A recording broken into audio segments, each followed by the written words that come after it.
എൻ്റെ പേര് ലീലാമ്മ വർഗീസ്. ഞാൻ വയനാട് പുൽപ്പള്ളിയിൽ നിന്നും വരുന്നു. 2022 ഒക്ടോബർ മുതലാണ് ഞാൻ ഈ ആരാധന കാണാൻ തുടങ്ങിയത്. എൻ്റെ അടുത്തുള്ള ഒരു ചേച്ചിയാണ് എനിക്ക് ലിങ്ക് തന്നത്. അന്ന് മുതൽ ഞങ്ങൾ തുടർച്ചയായി ആരാധന കൂടാറുണ്ട്. എനിക്ക് ഈ ആരാധന വഴി കിട്ടിയ 3 വലിയ അനുഗ്രഹങ്ങൾക്ക് സാക്ഷ്യം പറയാനാണ് ഞാനിവിടെ വന്നിരിക്കുന്നത്. ഒന്നാമത്തെ അനുഗ്രഹം, എനിക്ക് ഒരു പെൺകുട്ടിയുണ്ട്. +2 കഴിഞ്ഞപ്പോൾ എനിക്ക് പഠിപ്പിക്കാൻ ഒരു വഴിയും ഉണ്ടായിരുന്നില്ല. ഞാൻ പണിയെടുക്കുന്നത് റിട്ടയർഡ് പ്രിൻസിപ്പൾമാരുടെ വീട്ടിലാണ് ഞാൻ പണിയെടുക്കുന്നത്. +2 കഴിഞ്ഞപ്പോൾ ഞാൻ അവരോടൊന്നും ചോദിച്ചില്ല. പക്ഷേ അവരെന്നോട് ഇങ്ങോട്ട് ചോദിച്ചു, കൊച്ചിനെ ഇനി എന്തിനു വിടാനാണ് പ്ലാനെന്ന്. ഞാൻ പറഞ്ഞു, എൻ്റെ അടുത്ത് പൈസയൊന്നുമില്ല എന്ന് പറഞ്ഞു.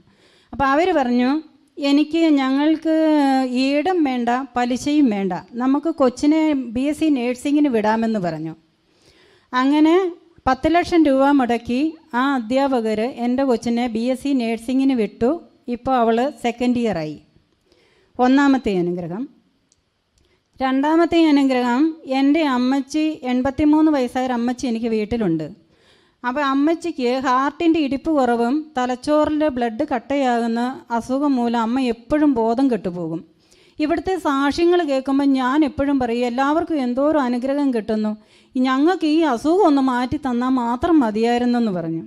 അങ്ങനെ പറഞ്ഞ് ഞങ്ങൾ ദിവ്യകാരുണ്യത്തെ തൊട്ട് ആരാധനയിൽ കുരിശ് വരയ്ക്കുകയും പ്രാർത്ഥിക്കുകയും ചെയ്തതിൻ്റെ ഫലമായി എൻ്റെ അമ്മച്ചി ഇപ്പം ബോധം കെട്ടിട്ട് 1.5 വർഷത്തിന് ഇപ്പുറം അമ്മ ബോധം കെട്ടിട്ടേയില്ല. മൂന്നാമത്തെ അനുഗ്രഹം എന്ന് പറയുന്നത്, 2024 ജനുവരി 6-ാം തീയതി ഞാൻ വയനാട്ടിൽ കാട്ടിൽ കൂടി സ്കൂട്ടി ഓടിച്ചൊരു വഴിക്ക് പോയപ്പം റോഡ് ക്രോസ് ചെയ്യാൻ വന്ന ഒരു കൊമ്പനാനയുടെ മുന്നിൽ ഞാൻ പെട്ടെന്ന് പെട്ടുപോയി. എൻ്റെ കഥ കഴിഞ്ഞല്ലോ എന്ന് വിചാരിച്ച് ഞാൻ ഉറക്കെ വിളിച്ചു, എൻ്റെ അമ്മയെ എന്നെ രക്ഷിക്കണേ എന്ന് പറഞ്ഞു. ക്രോസ് ചെയ്യാൻ വന്ന ആന അവിടെ തന്നെ നിന്നതേ ഉള്ളൂ. അമ്മ തൻ്റെ നീല മേലങ്കിയാൽ മറച്ചുകൊണ്ട് ആനയുടെ മുന്നിൽ കൂടി തന്നെ ഈ വണ്ടി പോയി. എൻ്റെ നോർമൽ സ്റ്റേജ് എല്ലാം പോയായിരുന്നു. അങ്ങനെ ദാരുണമായ മരണത്തിൽ നിന്നും പരിശുദ്ധ അമ്മ എന്നെ രക്ഷിച്ചു. ഇത്രയും വലിയ അനുഗ്രഹങ്ങൾ തന്ന ഈശോയ്ക്കും പരിശുദ്ധ അമ്മയ്ക്കും, ഞങ്ങൾക്ക് വേണ്ടി എപ്പോഴും പ്രാർത്ഥിക്കുന്ന കാനാട്ടച്ഛനും ഇവിടുത്തെ പ്രാർത്ഥനാ ടീം അംഗങ്ങൾക്കും ഞാൻ നന്ദി പറഞ്ഞുകൊണ്ട് നിർത്തുന്നു.